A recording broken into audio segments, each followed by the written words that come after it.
ప్రకారం ఇంట్లో కొన్ని వస్తువులు ఉండకుండా జాగ్రత్తలు తీసుకోవాలి. అవి ఉంటే ఇంటికి ఆర్థిక సంక్షోభం చుట్టుకుంటుంది. అంతేకాదు నెగిటివిటీకి కూడా కారణమవుతుంది. దీంతో ఆ ఇంట్లో ఉన్న వారికి బ్యాడ్ లక్ మొదలవుతుంది. వాస్తు శాస్త్రం ప్రకారం ఇంట్లో ఈ 5 వస్తువులు పెట్టుకోకూడదు. గోడకు పెట్టినటువంటి వాచి పని చేయకపోతే దాన్ని వెంటనే తీసేయండి. పగిలిన వాచ్ ఇంట్లో ఉంటే అశాంతి మొదలవుతుంది. ఏ పని చేసినా విజయం పొందలేరు.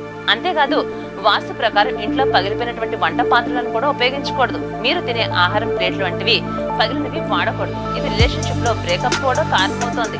ఇంట్లో అశాంతి మొదలవుతుంది. ఇంట్లో కొన్ని రకాల మొక్కలు పెట్టుకోవడం వల్ల ఇంటికి శుభాన్ని ఇస్తే మరికొన్ని మొక్కలు అశుభాన్ని కలిగిస్తాయి. ముళ్ళ చెట్లు అస్సలు పెట్టుకోకూడదు. ఇది ఇంటికి మంచిది కాదు. ఇంట్లో కేవలం తులసి, కలబంద, మనీ ప్లాంట్ మొక్కలను పెంచుకోవాలి. ఇక విరిగిపోయిన ఫర్నిచర్ కూడా ఇంట్లో పెట్టుకోకూడదు. ఇవి చెక్కతో చేసినగా ఉంటాయి కాబట్టి విరిగిపోయిన ఫర్నిచర్ వల్ల ఆర్థిక ఇబ్బందులు ఎదురవుతాయి. అలాగే ఇంట్లో చనిపోయిన మొక్కలు ఉంటే వాస్తు ప్రకారం ఆర్థిక సంక్షోభానికి దారితీస్తుంది. ఒకవేళ పొరపాటున ఏమైనా మొక్కలు చనిపోతే వాటిని మార్చేయాలి.